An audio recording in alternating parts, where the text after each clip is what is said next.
Bueno, muy buenos días. El motivo de este tema, tenemos que analizar sobre política, seguridad y guerra. Vamos a empezar con la parte de la política. Esta es la primera parte donde vamos a hablar sobre el partido político. Se preguntarán por qué hablar sobre el partido político.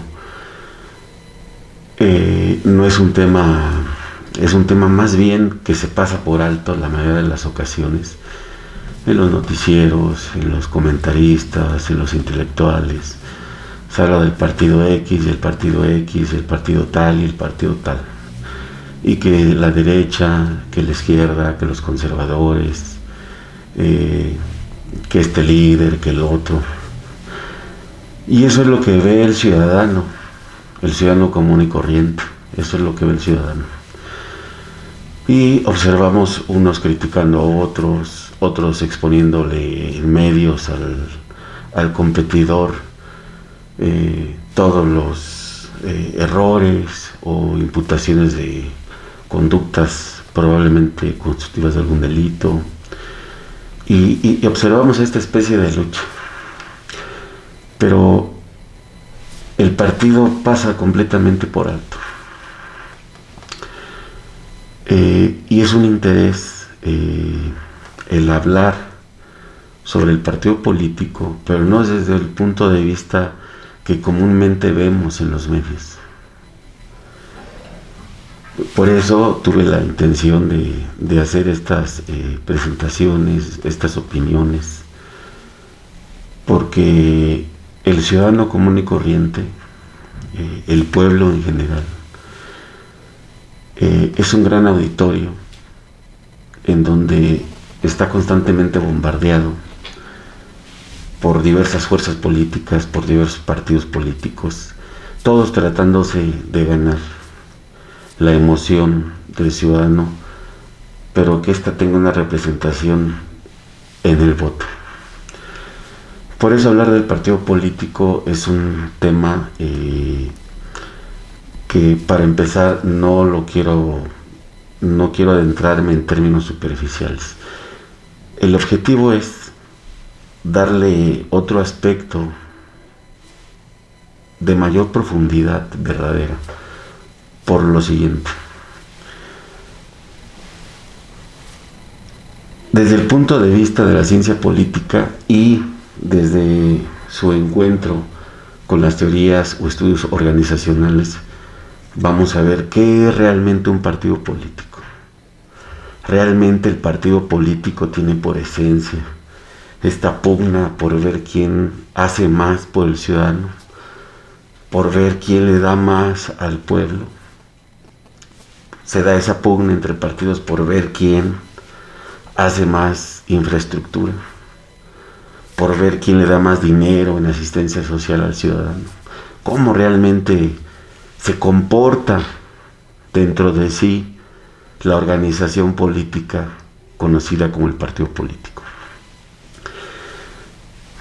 Vamos a iniciar en el sentido de que el análisis organizativo de la política, cómo se organiza, adquiere un sentido y una utilidad que forzosamente se va a ligar, si es útil, a la investigación de la propia política y las diferentes configuraciones del poder en la esfera política.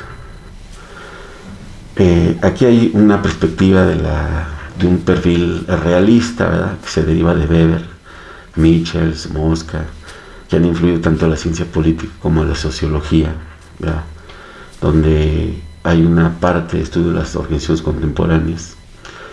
Y en el caso de la teoría weberiana, vamos a decirlo, ha sido con frecuencia mal interpretado porque se han preocupado, ¿verdad?, los estudiosos por tomar la parte idealista de la burocracia, la parte del modelo ideal. Pero en el propio Weber hay una interpretación del conflicto interno al interior de la organización política y también al interior de las burocracias, ¿sí? No olvidemos, por otra parte, que Weber escribe en el periodo un periodo liberal, ¿verdad? También vamos a mencionar la visión de Gaetano Mosca, el cual nos dice que desde el punto de vista empírico, ¿verdad?, de la política,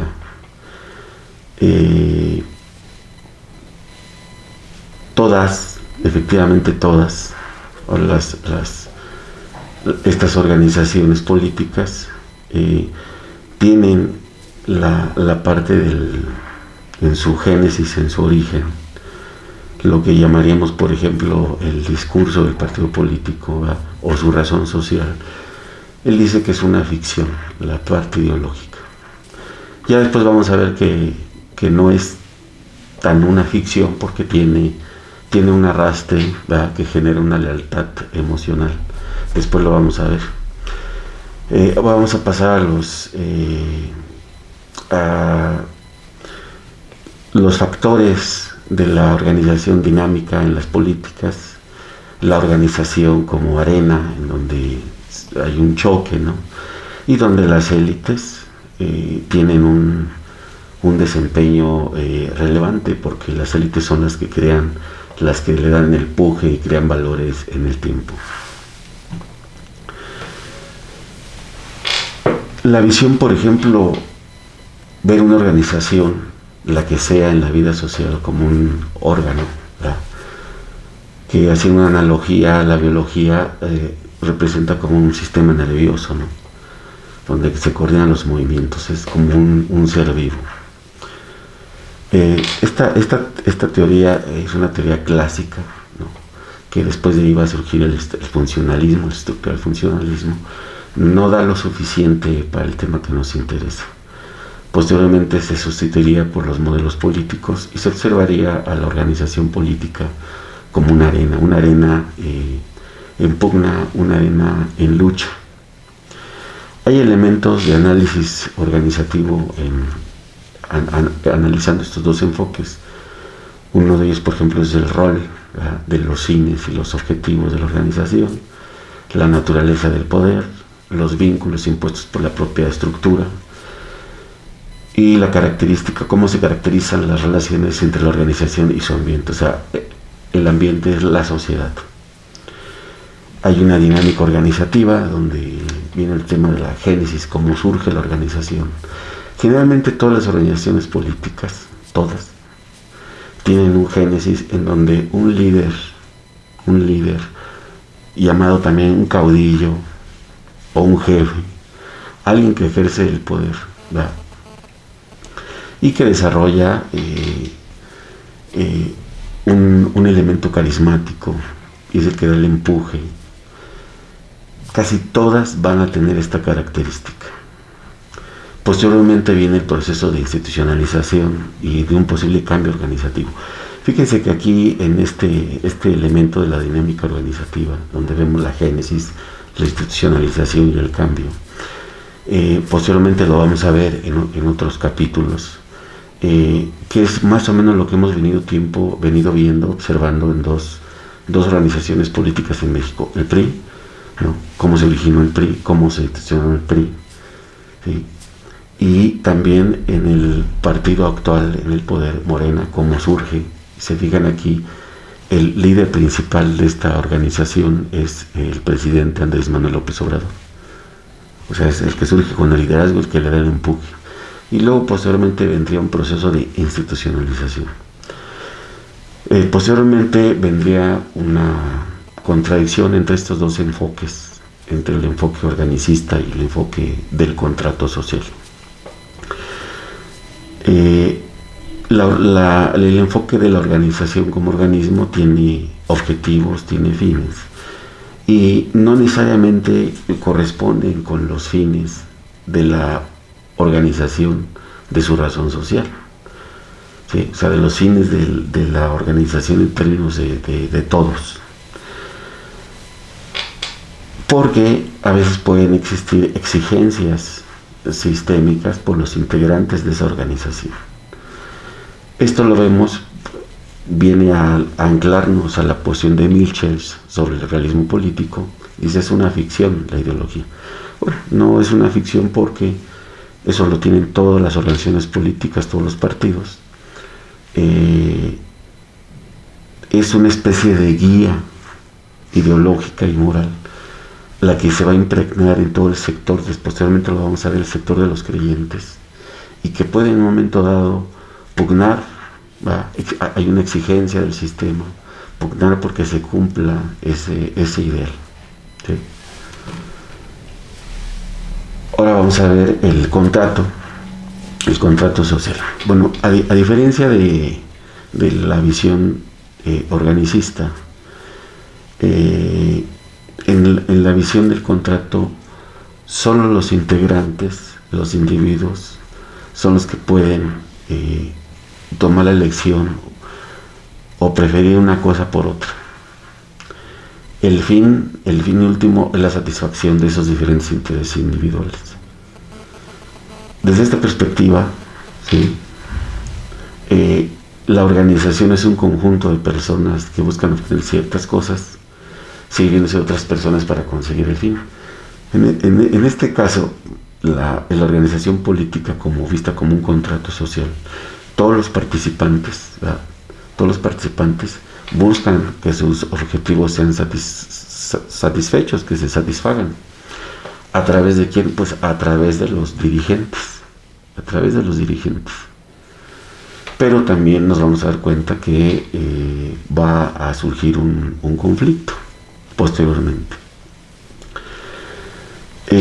Aquí mencionaremos una parte de Weber sobre la acción de la comunidad, ¿verdad? Es cuando se da una presión del sector de los creyentes hacia los dirigentes de la organización política. Entonces, las organizaciones son sistemas de interacción humana, va a haber consecuencias para los participantes, y estas consecuencias son mucho más que el efecto individual de cada uno, de cada comportamiento individual, ¿sí? Porque el resultado va a ser el resultado de toda esa interacción de comportamientos, de toda esa interacción. Desde la perspectiva de von Hayek, todas las organizaciones en su taxis, en un origen que tienen un impulso en su fase inicial, deben de pasar por el proceso de institucionalización, y este va a producir consecuencias que va a representar una inadecuación del modelo de la finalidad, o sea, del fin que se persigue. ¿Por qué? Porque en un principio el líder es el que lleva el empuje y la fuerza. Cuando se institucionaliza, casi por inercia, el líder como tal, el líder de carne y hueso, debe forzosamente de perder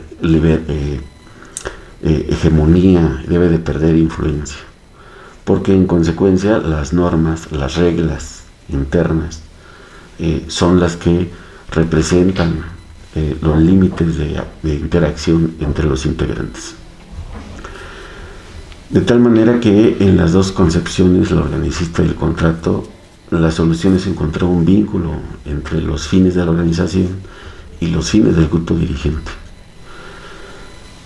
Una solución es ver a los fines oficiales de la organización como fines ideológicos, como diría Michels, que son una ficción y que se distinguen de los fines operativos, pero ya vimos que no son tan ficticios. Hay una conclusión aceptable donde rescata las virtudes del contrato, ¿sí? Del contrato, vista la organización política como un contrato social, y es que los fines oficiales se han puesto en orden simbólico. Dentro del ambiente interno de la organización, el orden simbólico va a mantener la lealtad de los creyentes, es decir, la organización, partido político, va a tener en sus siglas que lo componen o conteniendo las siglas conceptuales de su organización, va a contener la esencia de su ideología. Entonces los miembros se van a identificar con estos fines manifiestos, ¿verdad? Sí, vamos a poner un ejemplo actual del partido gobernante al día de hoy.